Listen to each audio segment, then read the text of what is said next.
Part में हुआ था, दूसरा पार्ट हो रहा है। ठीक है, PAR पार बोला क्योंकि मेरे को फिनाइल कीटोनूरिया जो है ना उसका पार नहीं लगता था, तो आज से मैंने इसको पार लगा दिया। पार लगा दिया मतलब phenyl ketonuria autosomal recessive, phenyl ketonuria autosomal recessive. उसके बाद जब थैलेसीमिया पूछेगा ना तो थैलेसीमिया में हम लगाएंगे आर्ट मतलब ART, आर्ट मतलब थैलेसीमिया जो है वो एक कौन सा है, रिसेसिव, ऑटोसोमल रिसेसिव है। और ये देखो कितना आर्ट सीखे हो, यानी ऑटोसोमल रिसेसिव क्वांटिटी है। और जो हमारा सिक्कल सेल एनीमिया था वो क्वालिटी ख़राब हो जाता है उसका। ठीक है, ART ऑटोसोमल रिसेसिव थैलेसीमिया कितना क्वांटिटी, हम इसका PDF भी दे सकते हैं, दे देंगे। ठीक है, चलो अगला यहाँ पर देखो, दैट्स माय बॉय। ठीक है, अब देखो दैट्स डाउन सिंड्रोम ऑटोसोमल। ठीक है, एन्यूक्लियोडी का एग्जांपल है, सिंड्रोम है ट्राइसोमी, T से ट्राइसोमी होता है, 21 ट्राइसोमी होता है, या और एक आप याद रखोगे डॉट, डाउन सिंड्रोम ट्राइसोमी होता है। लेकिन इसमें एन्यूक्लियोडी का एग्जांपल है ये। एन्यूक्लियोडी क्या होता है रे, तो एन्यूक्लियोडी देखो इसके जस्ट एक पेज पहले वाला में जो देखो ये एन्यूक्लियोडी यहाँ लिखा हुआ है, ये एन्यूक्लियोडी का एग्जांपल है। क्यों, पॉलीप्लॉइडी का नहीं। एन्यूप्लॉइडी का मतलब यहाँ देखो, failure of segregation of chromosome during cell division results in the gain और लॉस ऑफ ए क्रोमोसोम। या तो एक एक्स्ट्रा आ जाए या एक तो लॉस हो जाए, लेकिन यहाँ एक्स्ट्रा आ गया, इसीलिए एन्यूप्लॉइडी का एग्जांपल है ये। ठीक, Turner syndrome result due to loss of, देखो यहाँ पे लॉस ऑफ एक्स क्रोमोसोम। ठीक है, failure of cytokinesis telophase stage division results in the increase of in whole set of chromosome in organ known as polyploidy. देखो हमको ये समझाना मेरा काम नहीं है, ये टीचर से तुम देख लो, अगर तुम्हें नहीं आ रहा है तो अच्छा रहेगा, देख लेना। ठीक है, डेट्स DAATS, डेट्स का मतलब देखो क्या है, down syndrome autosomal aneuploidy syndrome trisomy. ठीक है, उसके बाद देखो ना KG 47 kg का है, कितने kg का हो, 47 kg का। इसका मतलब क्या है, 47 XXY, देखो ये 47 हो गया। और K से क्लिनफेल्टर, G से गायनेकोमेस्टिया, क्लिनफेल्टर में गायनेकोमेस्टिया होता है। और ये 47 24 देखो XX 26 होता है, Y एक एक्स्ट्रा X है तो 47 हुआ ना, गायनेकोमेस्टिया हुआ ना, स्टेराइल हुआ ना। ठीक है, ये सब बात है। टर्नर सिंड्रोम में हमको याद रखने के लिए मैं क्या करता हूँ, टर्न आउट, यानी कि साला ग्रास होपर जैसा है इसका स्थिति। टिड्डा, देखो ना, T से टर्नर, T से टिड्डा, तो हम इसको याद करते हैं टर्नर टिड्डा जैसा, क्योंकि इसमें 45 होता है, साला एगो कम है। ठीक है, उसके बाद देखो यहाँ पर क्या है, ऑटो डोज देना। इसमें क्या है, ऑटो डोज देना का मतलब यहाँ पे क्या रहेगा तुम्हारा, देखो ऑटो डोज देना मतलब, ऑटो मतलब ऑटोसोमल, ऑटो डोज देना का मतलब हो गया ऑटोसोमल, ऑटो मतलब ऑटोसोमल, डोज है dominant, autosomal dominant, auto dose, Z से हो गया अल्जीमर, याद रखना अल्जीमर, डिजनरेशन, न्यूरॉन का डिजनरेशन होता है। ऑटो डोज देना मतलब ऑटोसोमल डोमिनेंट, Z से अल्जीमर, DE से डिजनरेशन होता है, न्यूरॉन का दिमाग में जो ना प्रॉब्लम आने लगता है।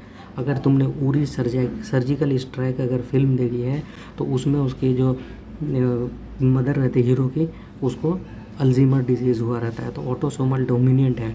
ऑटो डोज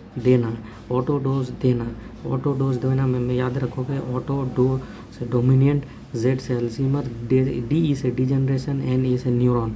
ठीक है, अल्जीमर डिजीज़ हो गया। उसके बाद देखो वर्सा आई, यहाँ से क्या है, V से विटिलिगो, ये सवाल पूछा हुआ सवाल है, उसी से मैंने बनाया।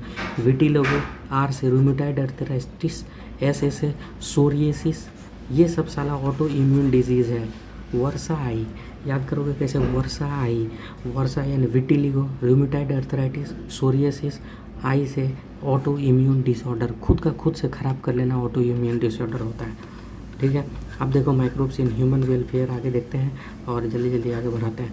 यहाँ पे देखो P से प्रायन, P से प्रोटीन, प्रायन जो है प्रोटीन का बना था, और मैड काउ डिजीज़, ये बचपन से पढ़ते आ रहे हैं। आगे चलो, देखो यहाँ पे SP का लार्ज स्विस होल, होल छेद, वैसे ही याद रखते हैं, होल छेद। तो एसपी का लार्ज स्विस छेद, एसपी का लार्ज स्विस होल, एसपी का लार्ज स्विस होल यहाँ पे दिख नहीं रहा है तो हम इसका पीडीएफ देंगे, समझ में आ जाएगा। देखो एसपी का लार्ज स्विस होल, ऐसे देखो shermanii propionibacterium shermanii, propionibacterium shermanii large hole होता है, बहुत ज़्यादा CO2 रिलीज होती है। स्विस मतलब स्विस चीज़, बहुत ज़्यादा होल होता है, छेद होता है, ठीक है। दूसरा है यहाँ पर एक और रॉकफर्टी, रॉकफर्टी को आप याद करो, वहाँ पर फंजाई में आपने देखा था पेंसिलियम जैसी रॉकफर्टी, वो याद करो, ठीक है, वहीं पे।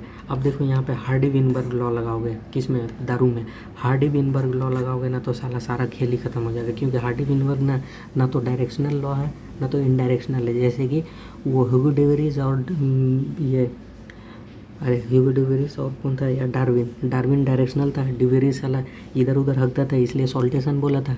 तो उसी तरीके से हार्डी विनबर्ग इक्विलिब्रियम है ना, उसी से मैंने ये ट्रिक बनाया, Hardy Weinberg undistilled, Hardy Weinberg undistilled, win मतलब वाइन बियर जो है, अनडिस्टिलेटेड बाकी जितना आएगा सब डिस्टिलेटेड कर देना, ठीक है। एंटीबायोटिक में देखो पेंसिलियम का खोज किसने किया था, अलेक्जेंडर फ्लेमिंग, किस में काम किया था, स्टेफिलोकोकाई, लेकिन पेंसिलियम नोटेटम का फुल पोटेंशियल अर्नेस्ट चेन ने यूज़ किया था। अर्नेस्ट चेन और फ्लोरी को डिस्कवरी के लिए नोबेल प्राइज़ मिला था 1945 में, ये बहुत ज़रूरी है साला, ठीक है। उसके बाद देखो अगला पेज में आ जाओ, chemical enzyme and other bioactive molecule. देखो इस चैप्टर से बहुत ज़्यादा सवाल आता है, नीट का फेवरेट टॉपिक है, तो मैं इसको थोड़ा सा कवर करता हूँ। कहाँ से, जहाँ पे वो saccharomyces, lactobacillus, cyclosporin, clot buster, ये फलाना ढिमकाना है ना, आज उसकी ऐसी की तैसी। देखो I am suppress, trick is a fun, देखो ये साला दिख नहीं रहा है, ट्रिक इज़ ए फन, देखो I am suppress, trick is a fun, I am suppress, trick is a fun, हम दबे हुए हैं क्यों, क्योंकि ट्रिक एक फन है।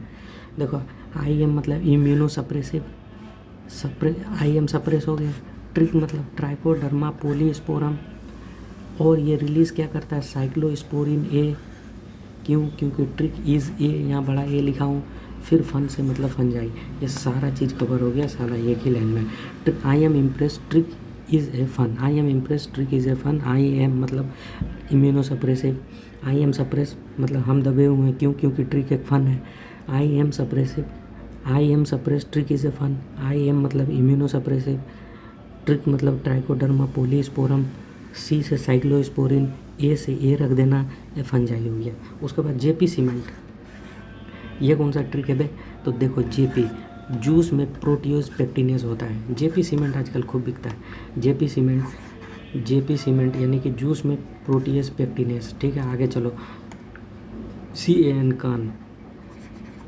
कान या कैन फन इन नाइजीरिया, क्या can fun in Nigeria, Nigeria में क्या आप फन कर सकते हो, देखो मतलब C से हो गया सिट्रिक एसिड, C से हो गया सिट्रिक एसिड, AN से हो गया एस्परजिलस नाइगर है, N देखो इसीलिए मैंने, क्योंकि एस्परजिलस नाइगर और एक और है, उससे तुम फिर गलती करोगे, तो इसीलिए मैंने N लिख दिया, यानी कि एस्परजिलस नाइगर, ठीक है। और ये फंजाई है और बनाता क्या है, सिट्रिक एसिड, ये अगर याद हो गया तो बहुत अच्छी, पहले से याद है तो उसमें छेड़ना नहीं, ठीक है। फिर उसके बाद डेटली या साली, डेटली याद कर लो या साली, आपको जो अच्छा लगता है वही याद करो। सा से साबुन, ली से लाइपेस, साबुन में लाइपेस यानी डिटर्जेंट में लाइपेस होता है, ठीक है। फिर उसके बाद चलो SKC बूस्टर क्लास चलाता था, SKC booster streptokinase, SKC streptokinase, C से क्लॉट बस्टर यानी क्लॉट बूस्टर, SKC क्या चलाता है, क्लॉट बस्टर, ठीक है। अब मोना डार्लिंग खड़ी है, क्यों खड़ी है, क्योंकि साली मोटी बहुत थी, मोना डार्लिंग मोटी थी, क्यों, क्योंकि उसका ना कोलेस्ट्रॉल बहुत जमा हुआ था, तो इसीलिए देखो ब्लड कोलेस्ट्रॉल को लो और घटाने के लिए बहनचोद मोना खड़ी है, BC मतलब BC मोना खड़ी है, BC बोले तो ब्लड कोलेस्ट्रॉल, BC का फुल फॉर्म क्या, ब्लड कोलेस्ट्रॉल, मोनेस्पस परप्यूरियस खड़ी मतलब स्टैटिन। तो मोनास्कस परप्यूरियस जो है स्टैटिन रिलीज़ करता है और ये काम क्या करता है, ब्लड कोलेस्ट्रॉल लोअरिंग एजेंट है। आई थिंक इसमें सारा कवर कर दिया मैंने, ठीक है, ये सब हो गया। अब आगे चलो देखो यहाँ पे ये प्राइमरी ट्रीटमेंट, सेकेंडरी ट्रीटमेंट और उसके बाद देखो एक्टिवेटेड सेल टर्शरी ट्रीटमेंट, उसके बाद पानी को फ्रेश निकाल दिया जाएगा।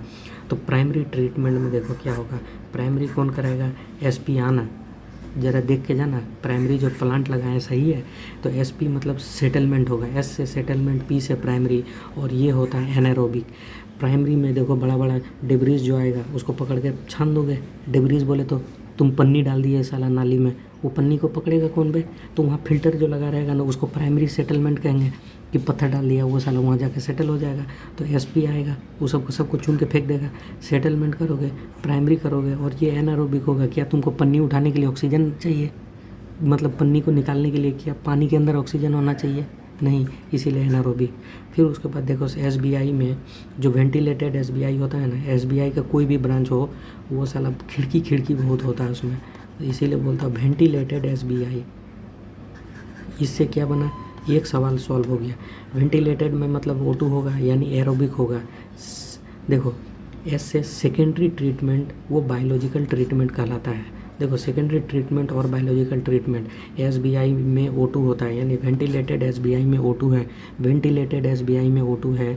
वेंटिलेटेड क्यों लिखा, क्योंकि याद करने के लिए वेंटिलेटेड मतलब देखो एसबीआई का जितना ब्रांच है उसमें खाली खिड़की होता है, क्योंकि ऑक्सीजन का कमी ना हो जाए। एस से सेकेंडरी, बायो से, बीआई से क्या हो गया, बायोलॉजिकल ट्रीटमेंट, O2 प्रेजेंट होगा। उसके बाद फिर देखो सांस आना, SAS सांस आना, तो ये SAS सांस आना में देखो तो क्या बनेगा, साला ये थोड़ा धुंधला दिख रहा है पर लेकिन मैं लिख दे रहा हूँ SAS, यानी कि देखो सेकेंडरी ट्रीटमेंट जो तुम किए अभी, जो कि एरोबिक हुआ था, सेकेंडरी ट्रीटमेंट में एरोबिक हुआ था, उसके बाद एनारोबिक होगा, और वो क्या होगा, एक्टिवेटेड स्लज डाइजेस्टर में होगा, और ये एनारोबिक होगा। ये सवाल पूछा हुआ है, सवाल है नीट का, एक्टिवेटेड स्लज एनारोबिक स्लज कहते हैं। एक्टिवेटेड स्लज यानी कि थर्ड जो टर्शरी वाला होगा वो होगा।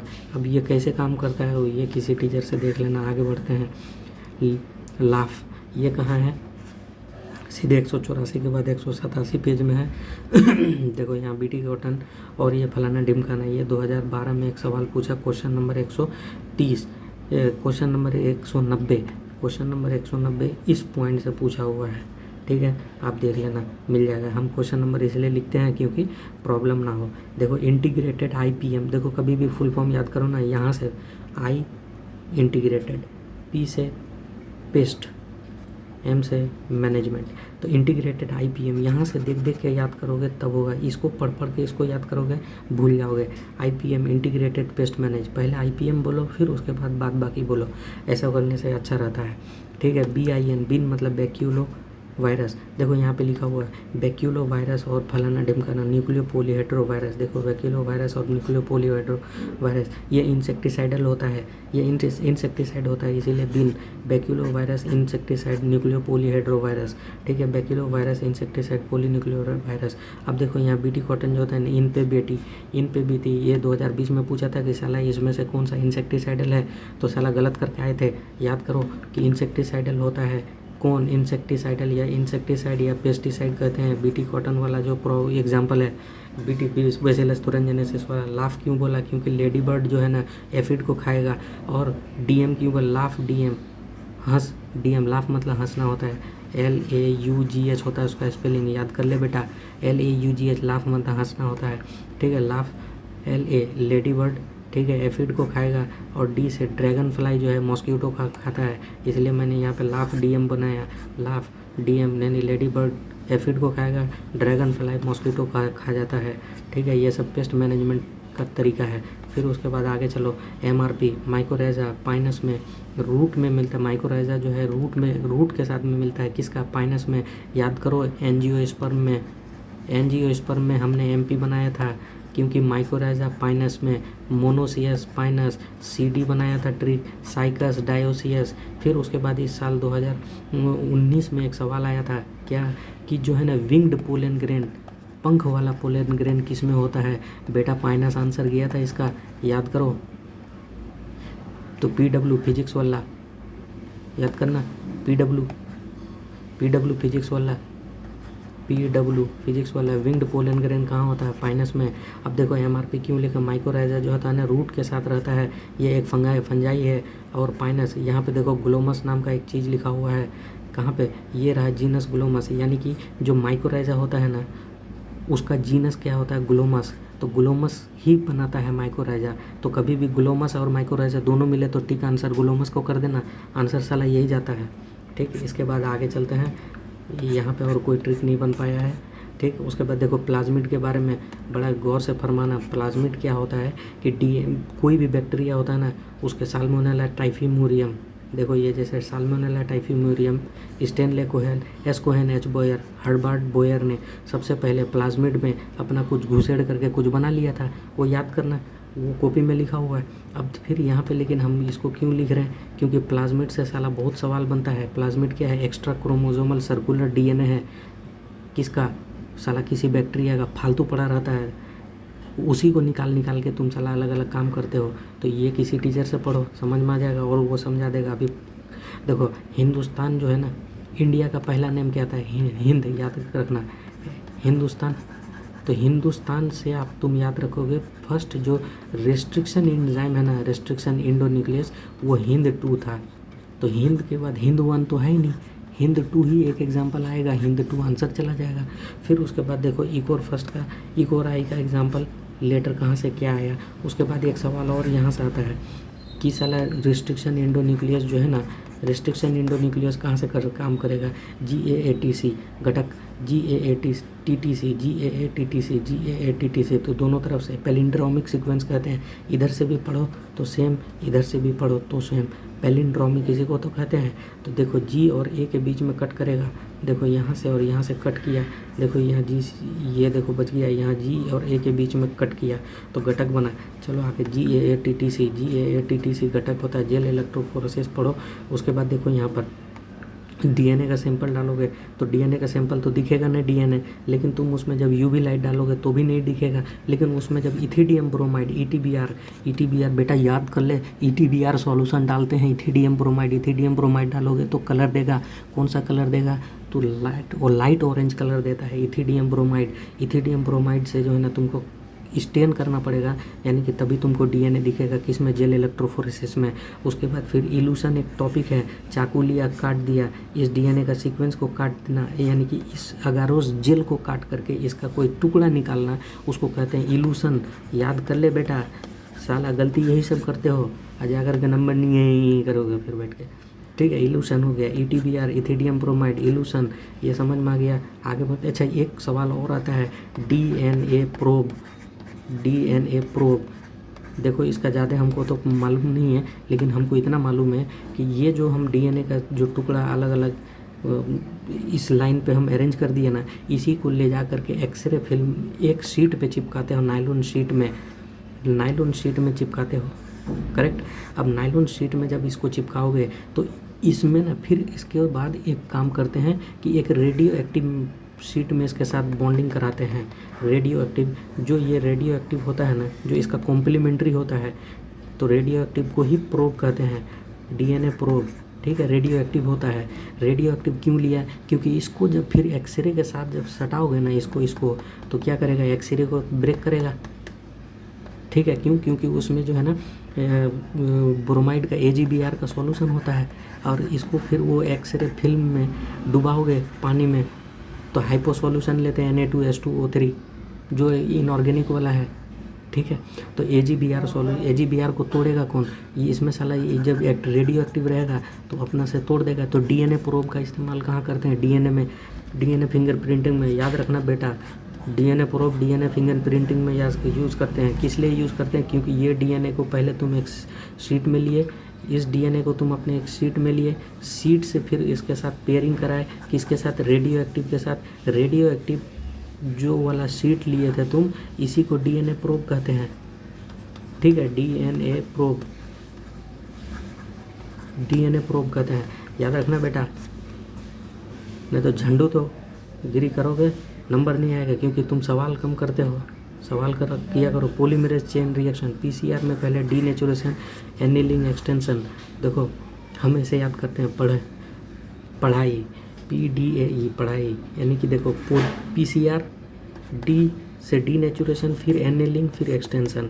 PDAE पढ़ाई, PDAE यानी कि पीसीआर में डीनेचुरेशन, एनीलिंग, एक्सटेंशन। ये साला सवाल है रे नीट का, हम ऐसे फालतू ट्रिक नहीं बनाते हैं। कभी ना कभी सवाल आया हुआ है। पी से हो गया पीसीआर, डी से हो गया डीनेचुरेशन, ए से हो गया एनीलिंग, ई से हो गया एक्सटेंशन। पढ़ाई करो और पीसीआर को निकाल दो। देखो यहाँ पर बहुत अच्छा एक सवाल लिखा हुआ है जो बीच में कहीं लिखा हुआ है। यहाँ पे देखो एक DNA polymerase enzyme, Taq polymerase लिखा हुआ है। ये टैक पॉलीमरेज बेटा क्या है पता है? ये हॉट रेसिस्टेंस होता है, हॉट रेसिस्टेंट, यानी कि साला कि इसको गर्म भी कर दोगे ना, क्यों? क्योंकि यहाँ पर टेम्परेचर 90 डिग्री लेते हैं। देखो डीनेचुरेशन करते हो ना 90 डिग्री पर करते हो, एनेलिंग 54 डिग्री पे होता है आई थिंक। तो इसका टेम्परेचर जो है ना तुम्हारे टीचर ने लिखवाया है, देखना बेटा। तो डीएनए जो पॉलीमरेज है वो टैक पॉलीमरेज, यानी यहाँ पे कभी सवाल ये नीट का है कि जो हम थर्मली स्टेबल एंजाइम लेते हैं वो कौन सा लेते हैं? तो टैक पॉलीमरेज लेते हैं बेटा, TAQ Taq polymerase plus deoxy nucleotides. ये डीऑक्सी न्यूक्लियोटाइड को तुम गोली मारो, टैक पॉलीमरेज एंजाइम लेते हैं, जो कि एक एक्सेप्शनल है एंजाइम। हाई टेम्परेचर में सर्वाइव नहीं करता है, लेकिन टैक पॉलीमरेज एंजाइम जो है हाई टेम्परेचर में सर्वाइव कर जाता है और काम भी करता है। तो ये सवाल आया हुआ था नीट का, इसीलिए हमने बता दिया। उसके बाद देखो ये सब देखते हो दिमाग ख़राब हो जाता है। हमको मालूम है कि साला प्रॉब्लम कहाँ है। तो देखो इसको क्यों कर रहा है? क्योंकि इसमें एरेशन, एयर को फ्लो करने के लिए। देखो या तो ऐसे हो घूम घूम करके एयर फ्लो कराएगा, लेकिन एक होता है स्टीर्ड टैंक और एक होता है जो ऐसे रखा रहेगा। जो ऐसे रखा रहेगा वहाँ पर तो एरेशन नहीं होगा, लेकिन जो स्टीर्ड बायोरिएक्टर होगा ना वहाँ पे घुमा घुमा करके तुम साला हवा पास करोगे। क्यों? क्योंकि एरोबिक कंडीशन अवेलेबिलिटी, और वो साला बोलेगा कि क्या हम एंजाइम को या फूड मटेरियल को ही घुमाने के लिए करते हैं ऐसा, एरेशन टैंक बनाते हैं? नहीं बेटा, ऐसा नहीं करते हैं। क्योंकि aeration tank sparge stir tank bioreactor बोलता है, जिसमें एयर को बबल आर स्पार्ज, खाना को मिक्स करने के लिए नहीं। मेरा काम है साला एरोबिक कंडीशन मेंटेन करना, क्योंकि एरोबिक बैक्टीरिया एरोबिक कंडीशन में ही रहेगा। ये नीट का साला सवाल है कि स्पार्ज स्टीर टैंक क्या ग्लूकोज को फैलाने के लिए यूज़ करते हैं? हट साला, ग्लूकोज को फैलाने के लिए क्यों करेंगे रे? ग्लूकोज को फैलाने के लिए नहीं, ऑक्सीजन को फैलाने के लिए ये प्रायोरिटी जाता है आंसर में। फिर उसके बाद एक आता है डाउन स्ट्रीमिंग। मान लो कि तुमने साला यहाँ से इंजाम बना लिया, अब उसको टेस्टिंग नहीं करोगे, सीधे खिला दोगे आदमी को। तो टेस्टिंग और साला उसका क्वालिटी चेक, उसी को डाउन स्ट्रीमिंग प्रोसेस कहते हैं। डाउन स्ट्रीमिंग प्रोसेस में क्या करोगे? चेक चुक करोगे, खिलाओगे पिलाओगे, देखोगे कि कैसा क्वालिटी है। जेनेटिकली मॉडिफाइड ऑर्गेनिज्म बनाते, ग्रीन रेवोल्यूशन, ये सब हमको नहीं पढ़ाना साला। तुम फिर क्या करोगे? ट्रिक दे रहे हैं, यही बहुत है। फिर आगे आ जाओ इन पे बीटी क्यों? कि बीटी कॉटन जो है ना साला 2020 का सवाल है कि साला ये इंसेक्टिसाइडल या पेस्टिसाइड के लिए बीटी कॉटन जाएगा। कोबी यानी कि कोलियोप्टेरेंस बीटल को किल करेगा। लेपिडोप्टेरेंस लेटो आर्मी, लेपिडोप्टेरेंस टोबैको बडवार्म और आर्मी वार्म को मार। जैसे देखो यहाँ लिखा हुआ ना, बस लेटो मतलब लेपिडोप्टेरेंस टोबैको बडवार्म आर्मी वार्म को कहते हैं। कोलियोप्टेरेंस में बीटल आता है, ठीक है। डायप्टेरेंस में क्या होता है? तो देखो मॉस्किटो, फ्लाइज और डायप्टेरेंस होता है। फेसिलस थोड़ा इंसेक्टिसाइडल। और देख लो बेटे यहाँ देखो, ले से लेपिडोप्टेरेंस, टू से टोबैको बडवार्म, आर्मी से आर्मी बडवार्म, यहाँ का फुल फॉर्म लिखा हुआ है यहाँ पर, ठीक है। वो देखो एल्कलाइन में काम करता है बीटी कॉटन का टॉक्सिन, क्रिस्टल प्रोटीन होता है, क्राइबन एसी, क्राइबन E2, ये सब तुमको याद करना पड़ेगा। फिर उसके बाद देखो मेलिडोगाइनी इनकोग्निसिया, बहुत ज़्यादा साला पूछा हुआ है। मेलिडोगाइनी इनकोग्निसिया जो है ना, ये क्या करता है? Plant, animal, human being, a nematode infect the root of tobacco plant and create reduction in yield, ठीक है। RNA इंटरफेरेंस में जो हमने यूज़ किया था मेलिडोगाइनो इनकोग्निसिया, ये साला जेनेटिक इंजीनियर भी बोलता है इसी को। बार साला एग्रोबैक्टीरियम ट्यूमिफेसियंस अगर आ गया तो साला जेनेटिक इंजीनियर बोलता है उसको, ठीक है। तो इसमें कन्फ्यूजन मत होना मेरी बातों पे, तुम सवाल के हिसाब से देख लेना। सवाल अगर पूछा हुआ है कि साला, बहुत बार तो पूछा हुआ है कि जेनेटिक इंजीनियर किसको बोलते हैं। अब तो TI एग्रोबैक्टीरियम ट्यूमिफेसियंस, आँख बंद करके मारो एग्रोबैक्टीरियम ट्यूमी, तो ये T E A T E यानी कि sorry GATE genetic engineering agrobacterium tumefaciens GATE gate बनाते हैं। GATE gate GATE agrobacterium tumefaciens ये जेनेटिक इंजीनियर भी होता है। ये साला नीट का सवाल है, बहुत बार पूछा है। RNA इंटरफेरेंस किस में करते हैं? नेमेटोड के लिए करते हैं। नेमेटोड से रेसिस्टेंस प्रोवाइड कराता है RNA इंटरफेरेंस। फिर आगे बढ़ो, फिर यहाँ पर आओ, देखो साला ये नीट का सवाल है कि जो इंसुलिन मैच्योर इंसुलिन होता है ना, मैच्योर इंसुलिन में कभी भी C पेप्टाइड यानी C पार्ट नहीं होता है, इसी को रिमूव करना है। तो A और B पार्ट होता है जुड़ा हुआ, डाइसल्फाइड बॉन्ड होते हैं, यहाँ दो सल्फर बॉन्ड होता है। ये साला नीट का सवाल है बेटा। देखो डाइसल्फाइड बॉन्ड होता है, C पार्ट नहीं होते हैं। मैच्योर इंसुलिन में C नहीं होता है, ठीक है। MI में यानी कि मैच्योर इंसुलिन में C नहीं होता है। MI कंपनी चूतिया नहीं होता है, तो MI में C नहीं होता है, यानी मैच्योर इंसुलिन में C नहीं होता है, ठीक है। इसको याद करोगे, फिर उसका जीन थेरेपी ख़त्म हो गया तुम्हारा ये पूरा लगभग। मैंने और जो बचा है वो मैंने पहले दे दिया है, ठीक है। Thank you.